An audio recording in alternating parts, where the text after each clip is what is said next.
un pilote ukrainien au milieu d'avions de chasse détruits. Et un clip pour un appel aux dons.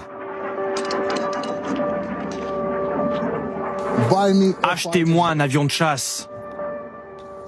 Ça va m'aider à protéger mon ciel des avions russes. Ils bombardent mon pays, tuent mes amis, détruisent nos maisons. Après les chars occidentaux, les Ukrainiens demandent maintenant des avions. Notamment 16 appareils américains, des F-16. Produits à 4500 exemplaires, ils sont utilisés par 25 pays. Mais la question de la livraison divise les soutiens de l'Ukraine.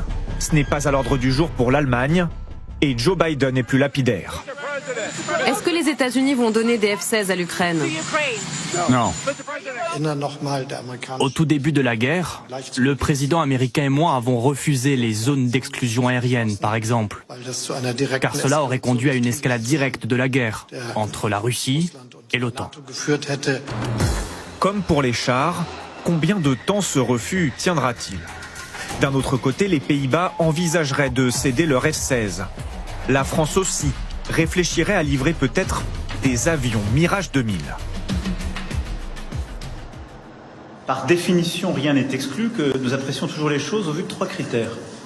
Le premier, c'est que ce soit demandé utile compte tenu des délais de formation de livraison pour l'armée ukrainienne. Le deuxième critère, c'est que ce ne soit pas escalatoire. Le troisième critère, c'est que ça ne vienne pas affaiblir la capacité de l'armée française à protéger son propre sol et nos ressortissants. Ces écrans. Quand on voit les avions de chasse ukrainiens décoller pour protéger leur ciel et se battre face aux Russes, c'est propre. Vraiment, c'est vraiment cool. Ils contre-attaquent et reprennent le contrôle de leur pays et délogent les Russes. Selon un chercheur indépendant, la Russie aurait perdu 69 avions et l'Ukraine 57 depuis le début de la guerre.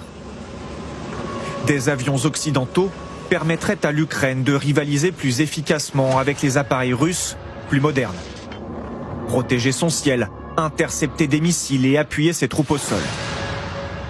Les États-Unis ont déjà fourni des missiles anti-radar, utilisés ici, ou encore des bombes guidées.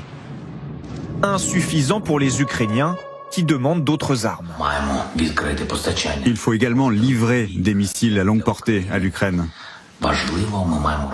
Il est important que nous élargissions notre coopération dans ce domaine de l'artillerie.